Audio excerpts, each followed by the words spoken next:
एक अधूरी कहानी। बात उन दिनों की है जब राघव 12वीं जमात पास करके कॉलेज में पढ़ने गया था। माली हालत अच्छी ना होने की वजह से उसे पापा के पास बेंगलोर जाना पड़ा और इसी बीच वह वहीं काम भी करने लगा।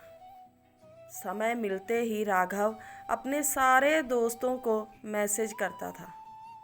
वह शायरी का तो शौकीन था ही, हर रोज़ नई नई शायरी दोस्तों को भेजता और बदले में वे तारीफ़ भेजते। वे ज़्यादातर बातें मैसेज के जरिए ही करते थे। दोस्तों के अलावा राघव अपनी चचेरी भाभी सोनी को भी मैसेज करता था। वे खड़गपुर में राघव के भाई के साथ रहती थी। राघव और सोनी दोनों जब भी बातें करते तो ऐसा नहीं लगता था कि कोई देवर भाभी बातें कर रहे हैं। ऐसा लगता था मानो दो जिगरी दोस्त बातें कर रहे हों। एक दिन अचानक राघव के फ़ोन पर एक नंबर से एक प्यारा सा मैसेज आया। वह पढ़कर बहुत खुश हो गया, लेकिन अगले ही पल वह हैरान रह गया, क्योंकि जब उस नए नंबर पर उसने फ़ोन किया तो फ़ोन का जवाब नहीं मिल सका। राघव ने उसी नंबर पर मैसेज किया, कौन हो तुम? उधर से जवाब आया, आपकी अपनी दोस्त। राघव ने नाम पूछा तो उसने बताया नहीं। फिर कभी का मैसेज लिख दिया। राघव ने सोचा शायद मेरा ही कोई दोस्त मुझे नए फ़ोन नंबर से परेशान कर रहा है। रात को राघव ने उस नंबर पर फ़ोन किया। एक लड़की ने फ़ोन उठाया और जैसे ही वह हेलो बोली, राघव के रोंगटे खड़े हो गए। राघव ने हकलाते हुए पूछा, कौन हो तुम? मेरा नंबर तुम्हें किसने दिया? तुम कहाँ से बोल रही हो? उस लड़की ने बताया, मेरा नाम पूजा है। इसके बाद उसने राघव से कहा कि वह उसे पहले से जानती है। उसके बारे में बहुत सारी बातें भी बताईं। वह देखने में कैसा है, उसका कद कितना है वगैरह। राघव ने पूछा, मुझे कहाँ देखा आपने? उस लड़की ने कहा, 4 महीने पहले मुजफ्फरपुर रेलवे स्टेशन पर देखा था, तभी से नंबर ढूंढ रही हूँ। राघव चौंक गया, क्योंकि ठीक 4 महीने पहले वह अपनी मौसी को छोड़ने वहाँ गया था। वह ख्याली पुलाव पकाते हुए सोचने लगा कि एक अनजान लड़की ने अनजान जगह पर उसे देखा और तब से उसका फ़ोन नंबर ढूंढ रही है। पहले तो वह अनजान था, पर अब राघव दोस्ती के नाते उससे बातें करने लगा। कुछ ही दिन हुए थे राघव और उस लड़की की दोस्ती को कि इसी बीच उसका एक मैसेज आया, जिसमें लिखा था, मुझे माफ़ कर देना। मैं नहीं चाहती कि हमारी दोस्ती की शुरुआत झूठ से हो। सच तो यह है कि मैंने आपको कभी देखा ही नहीं, बस सोनी भाभी के फ़ोन पर आपका मैसेज पढ़ा जो मुझे पसंद आया। इसके बाद भाभी से आपका नंबर लेकर मैसेज कर दिया। मैंने सोचा कि अगर आपको पहले ही सब बता देती तो आपके बारे में इतना कुछ जानने का मौका ना मिलता। इस झूठ के लिए मुझे माफ़ कर देना और मेरी दोस्ती को स्वीकार करना। यह मैसेज पढ़कर राघव को थोड़ा गुस्सा तो आया, पर दोस्तों से इस बारे में जब उसने बात की तो वे भी उसकी तारीफ के पुल बांधने लगे। उसे सलाह दी कि लड़की अच्छी है, तभी तो उसने सब सच सच बता दिया। और तो और वह दोस्ती भी करना चाहती है। ऐसे सच्चे दोस्त कम ही मिलते हैं। उसे फ़ोन कर और दोस्ती की नई शुरुआत कर। फिर क्या था, राघव का दिल बाग बाग हो उठा। अगली सुबह राघव ने मैसेज किया, गुड मॉर्निंग दोस्त। उधर से भी मैसेज आया जिसमें पूछा गया था, मुझे माफ़ तो कर दिया ना। फिर से सॉरी एंड थैंक यू दोस्ती को आगे बढ़ाने के लिए। राघव ने भी फिल्मी अंदाज में लिख भेजा, दोस्ती में नो थैंक्स नो सॉरी। उन दोनों की दोस्ती परवान चढ़ती गई। पहली बार घर जाते समय राघव उससे खड़गपुर रेलवे स्टेशन पर मिला। ट्रेन वहाँ ज़्यादा देर नहीं रुकी, इसलिए बातें भी ना हो सकी, सिर्फ हाय हेलो ही हो पाई। उस समय छठ पूजा की तैयारी चल रही थी।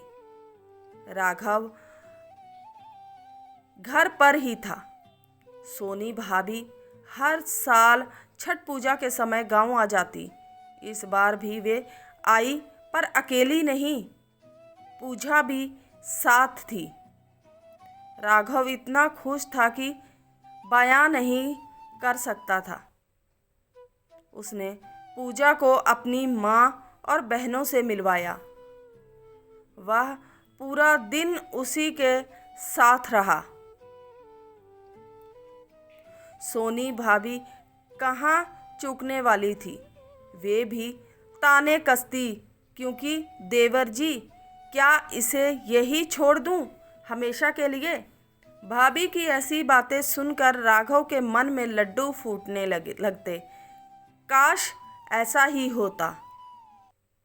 पूजा थी ही ऐसी, गोरा रंग, लंबी नाक, लंबा कद, पतली कमर, मानो कोई अप्सरा हो। राघव मन ही मन उसे चाहने लगा था।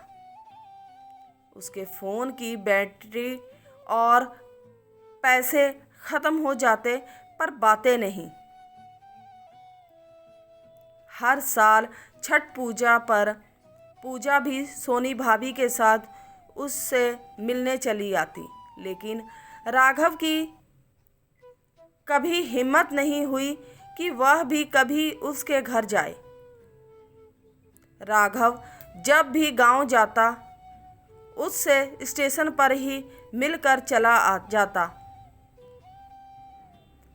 प्यार वह भी उससे करती थी, पर बोलती नहीं थी।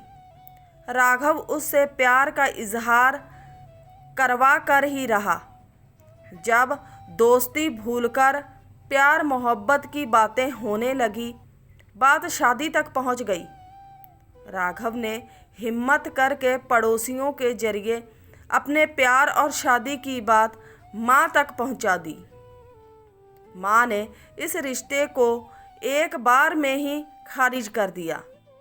इसकी वजह यह थी कि लड़की उनकी बिरादरी की नहीं थी, पढ़ी लिखी है, शहर की रहने वाली है, गांव के बारे में क्या जानती है।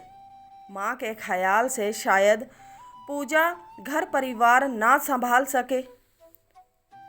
उनको ऐसी लड़की चाहिए थी जो घर को संभाल सके।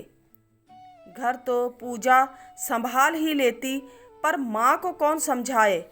पुराने ख्यालों वाली माँ जो एक बार बोल देती है, वही राघव के लिए पत्थर की लकीर हो जाता था। समय का पहिया अपनी रफ्तार से चलता रहा। राघव के दोस्तों, पड़ोसियों सभी ने उसे सलाह दी कि वह पूजा को भगा ले जाए। माँ कुछ दिन नाराज रहेगी, पर समय के साथ सब ठीक हो जाएगा। राघव आगे पीछे की सोचने लगा।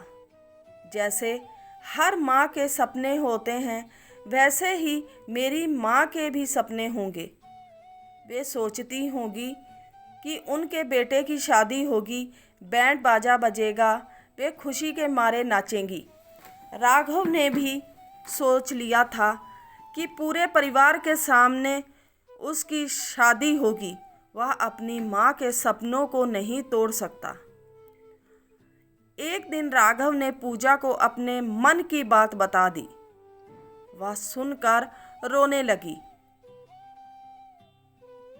रोया तो वह भी था। कुछ सोचकर पूजा ने कहा, आपकी शादी किसी से भी हो, पर आप हमेशा खुश रहना। माँ का दिल कभी मत तोड़ना। आप वहीं शादी कीजिएगा जहाँ आपकी माँ चाहती हैं। जब तक हम दोनों में से किसी एक की शादी नहीं होती, तब तक हम दोस्ती के नाते बातें तो कर ही सकते हैं। फिर पूजा छठ पूजा पर गांव नहीं आई। राघव भी उदास रहने लगा। उन दोनों ने क्या क्या सपने देखे थे कि शादी होगी, शादी के बाद घर पर ही वह कोई काम करेगा, पूजा बच्चों को ट्यूशन पढ़ाएगी और वह दुकान चलाएगा। कहते हैं ना कि आदमी जो सोचता है वह हमेशा पूरा होता है, बल्कि सच में सोचा हुआ काम कभी पूरा नहीं होता। जो राघव ने सोचा था वह सब तो अधूरा ही रह गया। आज की कहानी आपको कैसी लगी? उम्मीद करते हैं अच्छी लगी हो तो प्लीज़ चैनल को लाइक और सब्सक्राइब करना। मिलते हैं किसी नई वीडियो के साथ, नई कहानी के साथ। तब तक के लिए बाय फ्रेंड्स, सपोर्ट कीजिए।